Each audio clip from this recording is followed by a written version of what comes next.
Well, good morning. Today outside it's 48 degrees, 46 and raining, so there's no fishing, but some of my friends have, I got solar panels back in June, I guess. I started the process of getting solar panels in June, first part of June actually, and some of my friends had wondered, is it worth it? Wow, that's a tough question. In the short run, and you're speaking about financials, definitely not.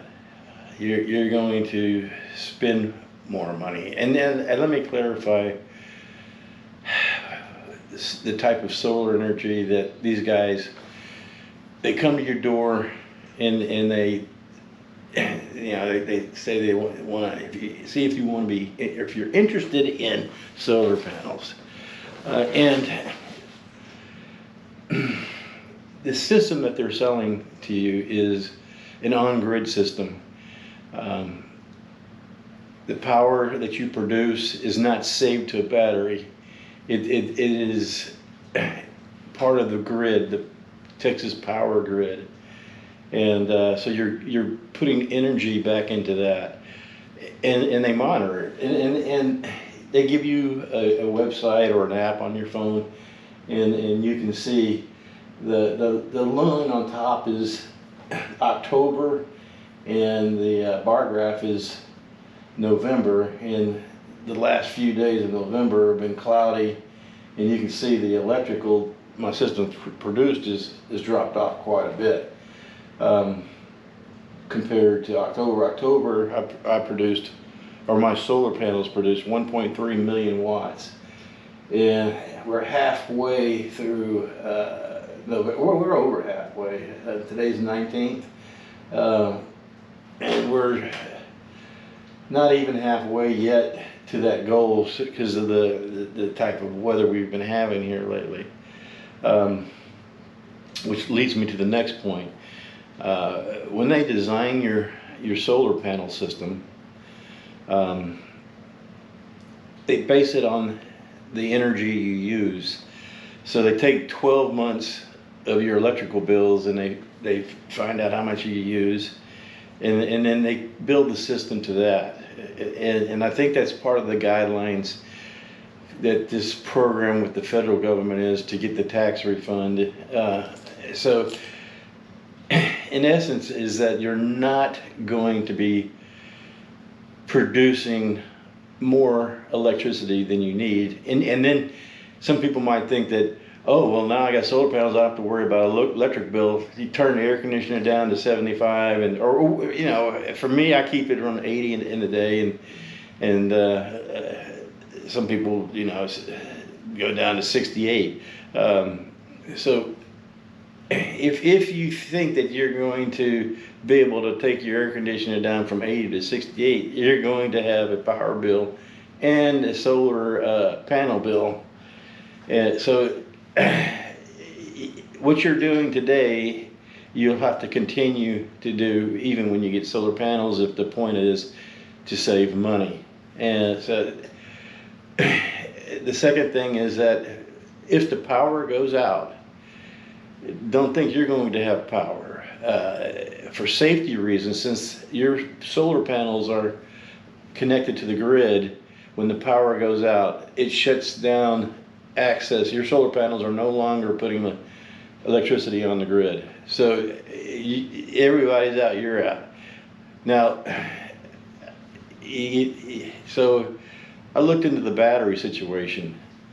Well, the truth is that your AC, your water heater, your stove, those appliances that take a lot of energy will drain down those batteries.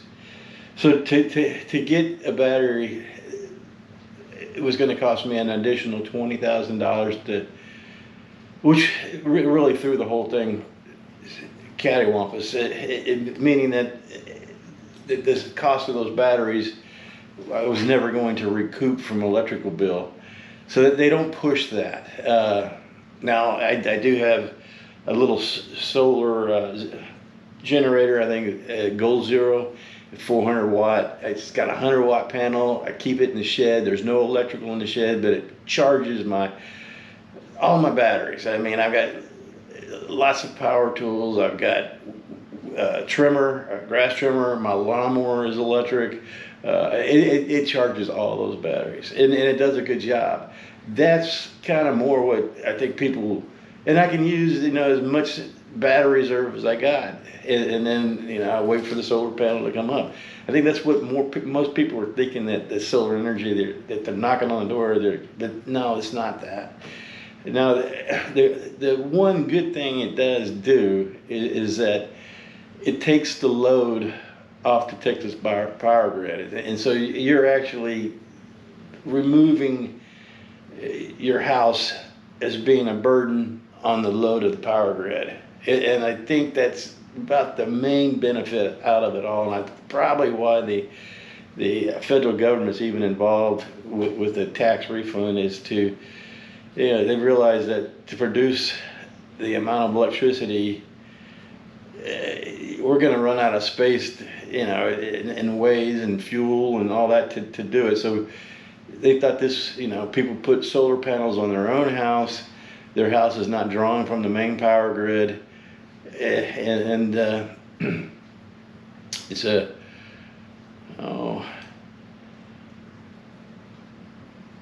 I guess it's a parasitic or symbiotic relationship. But anyways, it's good for the world, I guess, to do that. The financials, what I was looking at was,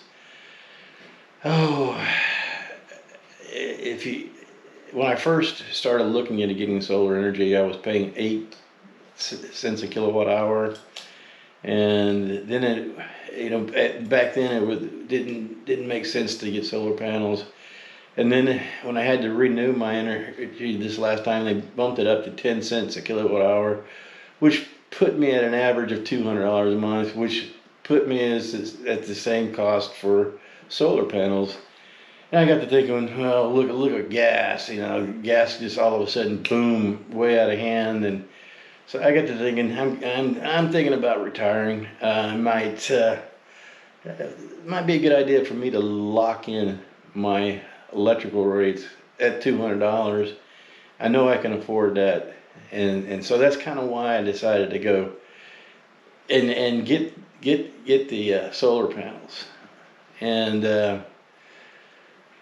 so it was June 5th, I think it was, when I went ahead and signed the contract, and it was the middle of August by the time they got installed and we were producing back the energy, and pretty much right on target, that my solar panels were producing the electricity needed for my house. But you're still going to have an electric bill, which I didn't understand, but you've got a meter fee that you're going to be charged from your electric company, and your provider for the electric has to be on the solar buyback program. And I didn't know this, but I was fortunate enough that the provider that I currently had did do the solar buyback, and I did have to register for a new account. And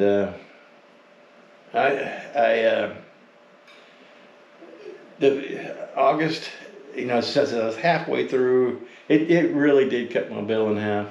And then September, we had a lot of rain, but the bill was pretty much right on target with the amount of electricity that I generated and used. But they kind of explained to me later on is that if you're going to get these solar panels, there's probably a better time to get it. And the reason for that, there's going to be some months that you will produce more electricity than you use. Now, they don't give you your money back right away. What they do is they put it in a little reserve, and So the months that you are short of producing enough electricity, they pull it out of that reserve. But keep in mind, the idea is that nobody has to exchange any money here.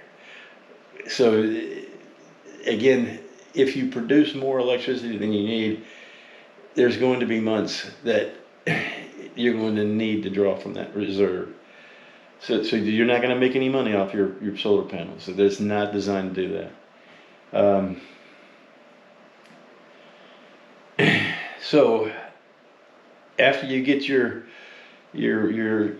have to go find your company that you want, and they charge anywhere from 10 cents to, it goes up there. Some of them are 17 cents. Most of them are 17 cents. I think my power company is the only one that's at 10 cents. But they buy it back at the same rate they sell it to you. But I was a little worried there when I started this whole thing that, they buy it back at less than they were selling it to me. So why go with a lower? Well, the problem is that there's going to be those shortages. And so when you're short, produce enough electricity, you're going to be paying 17 cents versus, a lower rate. So that's why you still want to shop for the lowest rate company that you're comfortable with. You're still, in the process of reducing your overall electrical cost. There's an app, and it basically does the same thing for your phone there. There's the tax refund that I haven't experienced yet. And the way that works is when you take the loan out for these panels, your rate is based on that. When you get your tax refund, you're going to take that money and put it into your loan. So, and it's a substantial. I mean, mine's like $19,000. They're going to put it back in the loan. So you definitely want to do that, or your payment will go up. In my case, my payment goes up to $100 if I just take that $1,900 and go buy a new car. So that's another thing. Don't look at it as if you're going to get $19,000 or whatever your tax refund it would be. It's not your money. Let's put it that way. There are better times of the year to get solar energy, and that's where I kind of got off track there. I would say January, considering it took me 2.5 months. You sign up in January.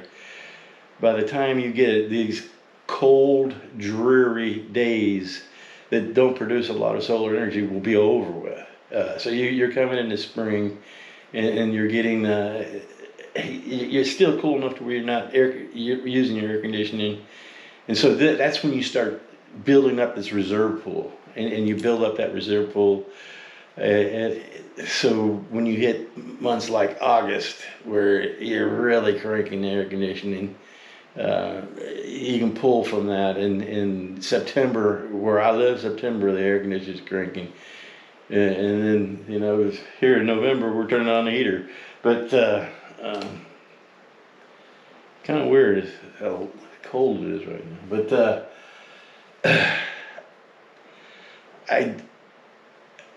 I would say that I wanted to explain a little bit about the solar companies out there. The solar company that I originally got bought by Lone Star, I think this one right here, and these people, I'm fortunate that happened, because the industry is kind of young, and the people that get up on your roof and put those solar panels in, they have to be tough. They're working in the sun all day or in the cold all day, and their job is they're getting in there and they're going to try to get this done in a day. So they're a pretty rough bunch of characters, very nice and respectful. But so you want a company that has a proven track record, and the best way they get that is the people that come out and put this in for you make you happy. So if you got a company that's been in the business for a while, you want to go with them. And I'm not saying go with them. I'm saying that I am so glad that they took over this and got it done properly and right. They guided me through it, and we got it done, because there's a lot of things the salesman at the door doesn't tell you, and if he did, you probably never buy it, so he can't really tell you.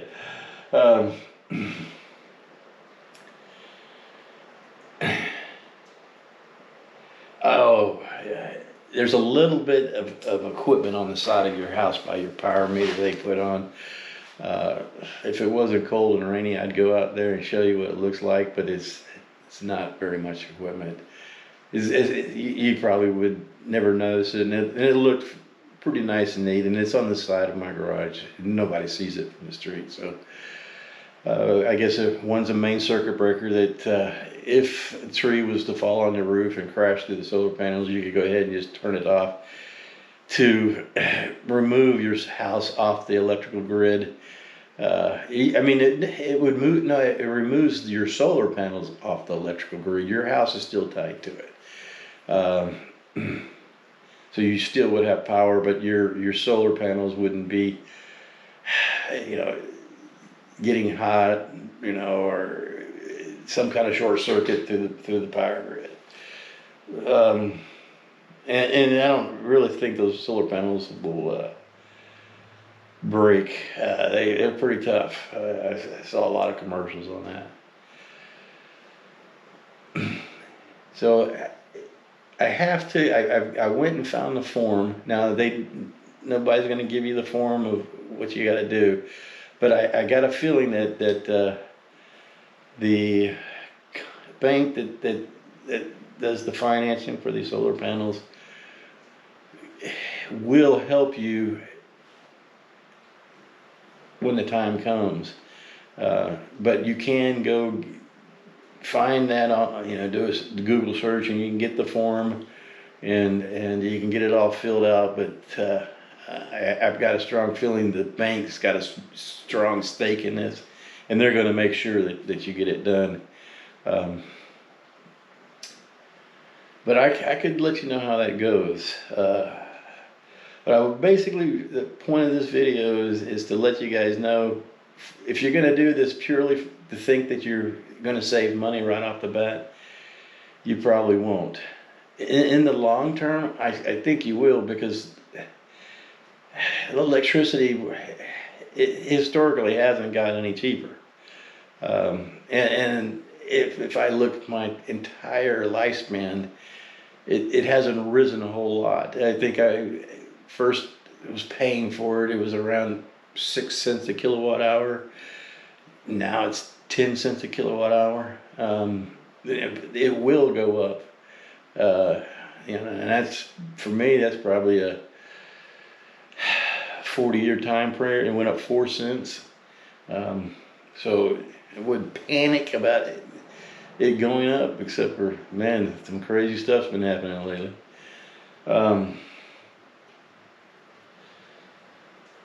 But I probably will end up getting some battery system that's capable of storing the power that I generate, and I will only have that backup battery power source to certain circuit breakers, like the lights, the TVs, the internet, the water heater, the air conditioning, the stove. That type of stuff will not be connected to the battery backup. I do have a generator for power outages. But hopefully I helped you guys out today, and answer some of your questions. And you have a good day, and hopefully this weather will settle up where I get to do fishing. Have a good day.